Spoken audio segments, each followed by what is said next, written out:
চাঁদপুর মতলব মুন্সিরহাট বাজারে ৬ মাসে ৩ বার আগুন লেগে জ্বলে পুড়ে সবকিছু শেষ। আসলে মানুষের জীবনটা খুবই অদ্ভুত, কখন যে কি হয়ে যায় কেউই বলতে পারে না।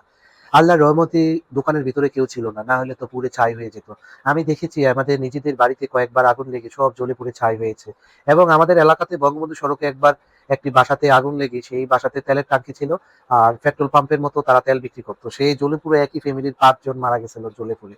তো সাথে সাথে মারা যায়নি, ৪-৫ দিন পরে একজন একজন করে মারা গিয়েছিল। আসলে যার বাড়িতে আগুন লাগে আর যার আগুনে জ্বলে পুড়ে যায় সে বুঝে যে তার কতটা ক্ষতি হয়েছে আর জীবনটা একদম চুরমাচুর করে ফেলে।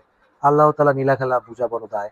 কিন্তু এখানকার বিষয়টা হচ্ছে যতবারই আগুন লাগে, আমি শুনছি ততবারই বৃহস্পতিবার রাতে আগুন লাগে। মানুষের কাছ থেকে শোনা যে যতবার আগুন লাগে ততবারই নাকি বৃহস্পতিবার রাত হয়। আর বৃহস্পতিবার রাতেই আগুন লাগে, শুক্রবারে দেখে যে সবাই জ্বলে পুড়ে ছারখার হয়ে গেছে দোকানপাট।